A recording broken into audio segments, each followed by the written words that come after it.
Visakhapatnam steel plant white elephant అని కార్మికులను ఉద్దేశించి అవమానకరంగా మాట్లాడుతూ ఏంటి మీరు చేసింది, ఏంటి ప్యాకేజ్ ఇచ్చామంటారేంటి, ఏంటి మీరు ఇచ్చిన ప్యాకేజ్ ఇచ్చామని మీరో పక్క ఇంకొకరో పక్క జబ్బలు చెప్పుకుంటున్నారు. ఏంటి మీరు ఇచ్చిన ప్యాకేజ్? మీకు సత్తా ఉందా?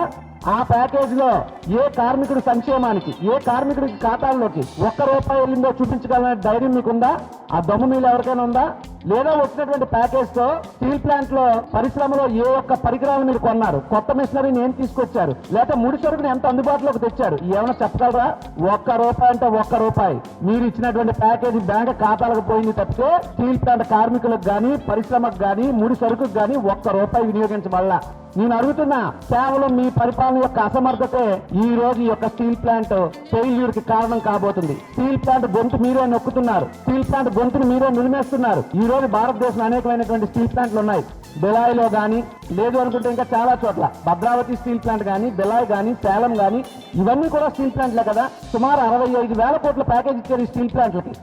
మరి విశాఖపట్నం స్టీల్ ప్లాంట్ ఏం పాపం చేసింది? చంద్రబాబు నాయుడు లాంటి చేతగాని ముఖ్యమంత్రిని తెచ్చుకోవడమే విశాఖపట్నం స్టీల్ ప్లాంట్ చేసినటువంటి పాపం, నేరం అని చెప్పి నేను అడుగుతున్నా. పక్కన ఉన్నటువంటి రాష్ట్రం నితీష్ కుమార్ గారు, ఆయన కూడా సీనియర్ నాయకుడే కదా. మీకు ఏమైనా అవసరం అయితే చంద్రబాబు నాయుడు గారు వెళ్ళి ఆయన దగ్గర ట్యూషన్ పెట్టించుకోండి. ఎలాగ స్టీల్ ప్లాంట్ కాపాడుకోవాలో ఆయన కాపాడుకుంటున్నారు ఆయన రాష్ట్రంలో ఉన్నటువంటి స్టీల్ ప్లాంట్ ని. మీరు మాత్రమే మీ నాయకత్వంలో steel plant, Visakhapatnam steel plant నమ్మేస్తున్నారు.